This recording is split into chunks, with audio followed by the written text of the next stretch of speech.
31 নম্বর যে ঘটনা, জান্নাতের সুসংবাদ লাভ। রাত গভীর, রাসূল আকরাম সাল্লাল্লাহু আলাইহি ওয়াসাল্লাম সাহাবায়ে কেরামের চারপাশে বিক্ষিপ্ত করে বসা ছিলেন। সাহাবায়ে কেরাম তিনি যেভাবে রাতের চাঁদ চারপাশে তারকারাজির মেলা বসে, অনেকটা সেরকম দৃশ্য ফুটে ওঠে। সাহাবায়ে কেরাম বসা, রাসূল বসা। ওই অবস্থায় রাসূল আকরাম সাল্লাল্লাহু আলাইহি ওয়াসাল্লাম বয়ান করেন।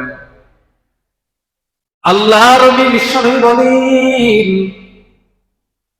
আল্লাহর নবী জান্নাতের কিছু চিত্রকে তুলে ধরলেন। রাসূল বললেন, এক পর্যায়ে বলে উঠলেন, জান্নাতের এমন একটি ব্যক্তি প্রবেশ করবে যাকে জান্নাতের সব কয়টি অট্টালিকা থেকে তাকে স্বাগতম জানানো হবে। এই কথাটা বলার পরে হযরত আবু বকর ওই মজলিসের মধ্যে বসা, তিনি রাসূলকে কৌতূহলবশত তিনি জিজ্ঞাসা করলেন, হে আল্লাহর রাসূল, কে হবে সেই সৌভাগ্যবান ব্যক্তি যাকে জান্নাতের সব দরজা দিয়ে ডাকা হবে?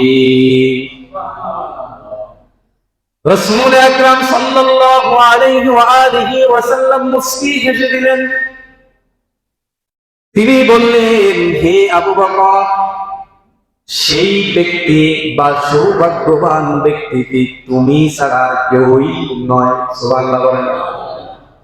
তিনি জান্নাতের সুসংবাদ পেয়ে গেলেন। আর একটু জোরে বলেন সুবহানাল্লাহ।